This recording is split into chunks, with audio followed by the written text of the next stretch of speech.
Eu parava tudo para jogar futebol. Eu falava, eu não queria ser um jogador famoso.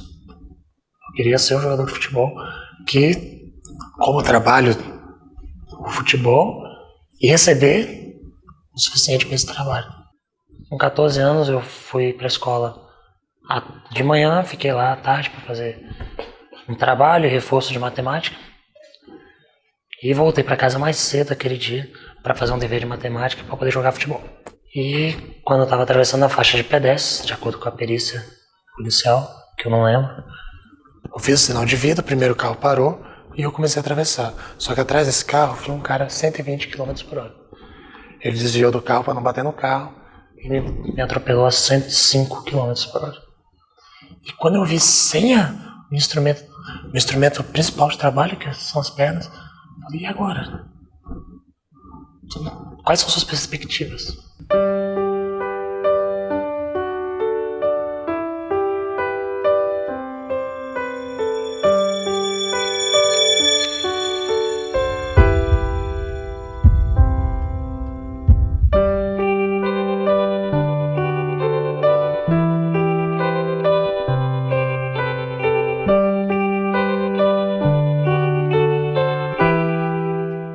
E aí foram 2 meses de UTI, 6 meses de hospital, 7 cirurgias, traumatismo craniano, fratura exposta, 7 bactérias hospitalares, 2 paradas cardíacas, 20 dias em coma, perdi 30 quilos e fiquei tetraplégico. Eu tive que ver coisas que eu não queria ver, sentir coisas que eu não queria sentir, fazer coisas que eu não queria fazer. A vida cobrou de uma criança, de um pré-adolescente, a maturidade de um adulto. E eu escolhi ter essa maturidade. Na verdade, quando a gente passa por um momento de dificuldade e tendo a visão de que Deus é amor e que nada do que Ele faz não tem um grande objetivo amoroso, a grande pergunta que, por exemplo, eu me faço quando acontece algo que eu reputo como ruim na minha vida, é pensar e dizer assim, Pai, o que é que você quer que eu aprenda com isso? O que é que eu não tenho percebido na lição? Eu até costumo brincar. E aí você sabe, como eu sou homem, por favor, coloca a legenda, não manda o sinal de fumaça. Deixa bem claro o que você quer que eu aprenda, para não ter que passar por isso de novo. Mas também se eu tiver que passar, manda. O que é importante é que um dia acorde. O meu acidente foi um grande divisor na minha vida. Não só questão física, estrutural, de família e tudo, mas moral. Porque quando eu me acidentei, eu fiquei 20 dias em coma, e nesses 20 dias em coma, eu tive algumas, que se chama EQM, são experiências de quase morte. E dentro do que eu acredito na doutrina espírita, foram realmente contatos com o plano espiritual, onde me explicaram o que estava acontecendo, o que iria ser dali para diante. E o que foi dito é que a escolha era minha, de ficar ou de partir. E, graças a Deus, escolhi ficar.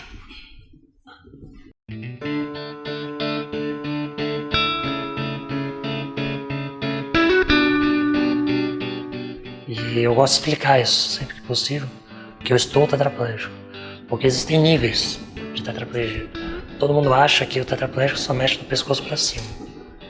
Isso não é mentira, mas também não é uma verdade absoluta. Porque para você ser tetraplégico, de acordo com meus estudos, você precisa de 3 coisas. A primeira é azar. Eu tenho. A segunda é lesão nas vértebras do pescoço, são chamadas de cervicais. E a terceira é lesão em 4 membros. Meus 2 membros inferiores, eu não mexo nada. E meus 2 membros superiores, eu mexo perfeitamente, exceto as mãos. Por isso que eu sou tetraplégico. A mão esquerda fecha, mas não abre. E a mão direita abre, mas não fecha.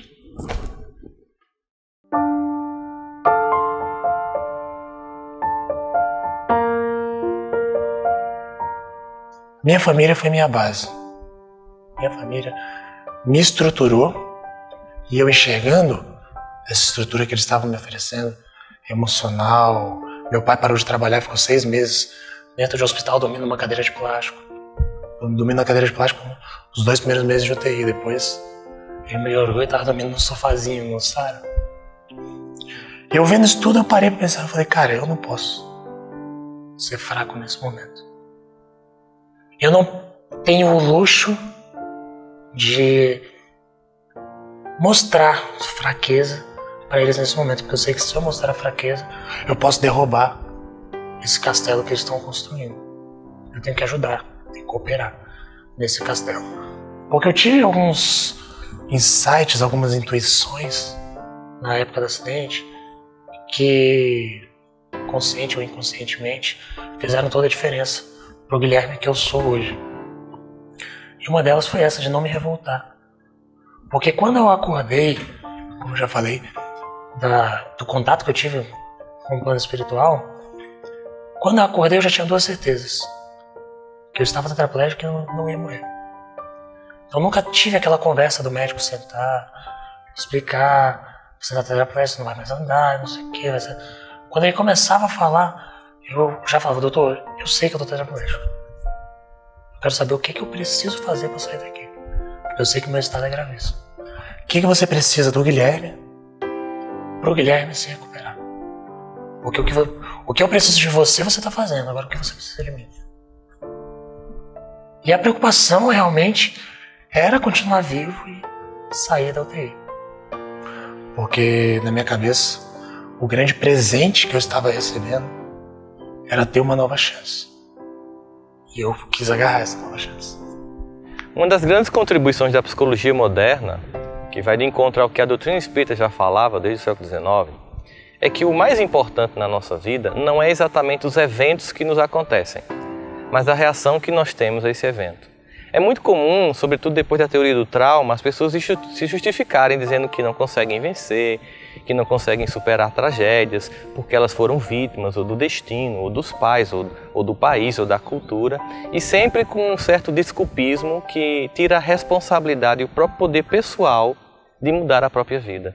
Na verdade, acreditar nisso é desacreditar de um princípio fundamental da lei de Deus, que é o livre-arbítrio, que nos dá a possibilidade de reagir a qualquer circunstância da vida de uma forma única, individual.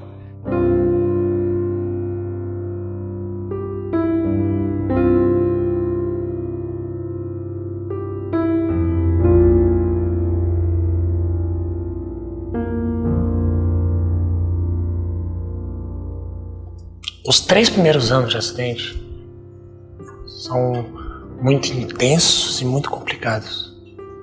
Muita informação, muita gente, muita coisa nova. Quando eu fiz 2 anos de acidente, eu tive uma internação no SARA, no hospital, na rede SARA. E nessa internação, eu conheci um cara que eu falo que foi o anjo que Deus enviou na minha vida. Chama Gabriel Feiten, que é um tetraplégico do Rio Grande do Sul. O cara tinha uma lesão mais severa que a minha. Era atleta de natação. Estava formando em psicologia na época. Era dono de boate e dirigia. Quando eu conheci ele, eu fiquei louco. Falei, cara incrível, que faz tudo. Tem uma vida normal. Ele foi a minha referência e ainda é, para muitos aspectos da minha vida, porque ele foi o cara diferente, o diferentão que eu conheci na época. Com esse contato que eu tive com o Gabriel, eu parei e falei, não, dá pra viver. Dá pra ter uma vida. Você tem que aprender qual vai ser a sua vida a partir de agora. Mas dá pra ter uma vida.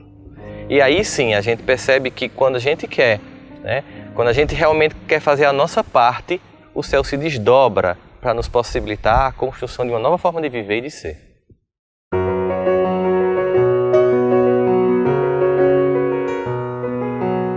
Minha história com o espiritismo é engraçada porque eu sou de berço católico, conheci o espiritismo com 10 anos, 10 e 12 anos, e gostei, mas só evangelho no lar, não frequentava nem nada. Aos 14 sofri um acidente, e aos 15 eu comecei um processo de autoconhecimento, de inspiração, de uma busca espiritual, na verdade. E aí fui do rastafarianismo, protestantismo, hinduísmo, budismo. E aí, depois que eu estudei tudo isso, Eu parei de fazer. Cara, no meu entendimento, o espiritismo é tudo isso. O espiritismo não segrega. O espiritismo não te impõe.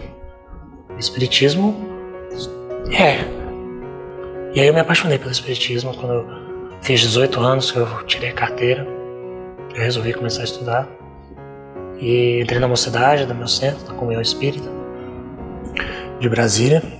Já emendei em outros trabalhos. A mediunidade começou a aflorar. E tô lá até hoje. É um pilar dentro da minha vida, sem dúvida nenhuma. Como nós somos um Espírito eterno e somos filhos da luz e somos luz do mundo e sal da terra, como dizia Jesus, à medida em que nós permitimos fazer a nossa própria luz brilhar, nós podemos demonstrar através do exemplo vivo de nosso cotidiano, da forma como nós vamos nos apresentar para o mundo após uma tragédia, eu vou aspirar aqui tragédia, o quanto a gente pode sempre superar as situações e não ser vítimas dela. Na verdade, nesse caso, o que a gente tem é um ser humano que não se coloca na condição de vítima, se coloca como autor da própria vida e não fica preso a eventos. Ele supera os eventos, dando um novo significado para a sua existência.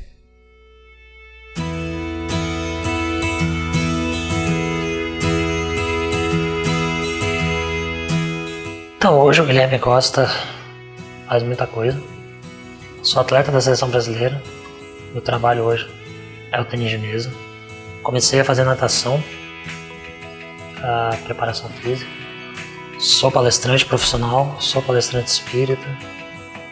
Aqui dentro da banda eu sou compositor, um dos coordenadores, né? E toco gaita. Dentro da minha casa também tem várias coisas que eu faço, ajudo dentro de casa.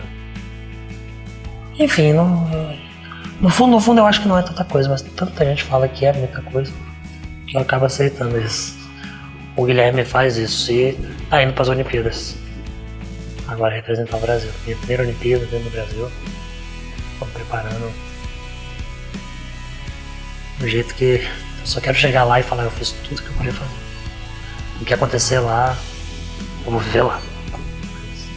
A preparação eu não quero chegar na Olimpíada e falar, pô, eu podia ter treinado mais, eu podia ter feito coaching, eu podia ter nadado. Não, eu tô fazendo tudo pra chegar lá e deitar a cabeça no travesseiro na véspera e falar, amanhã é meu dia.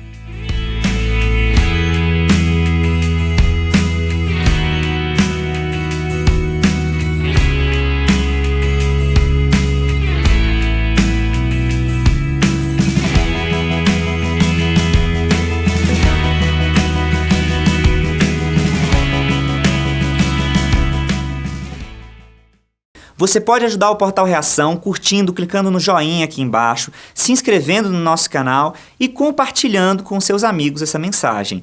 Toda semana tem vídeo novo relacionado à doutrina espírita. E você pode clicar aqui do lado e ver um episódio do nosso quadro Jesus e o Consolador. Vai lá, clica lá.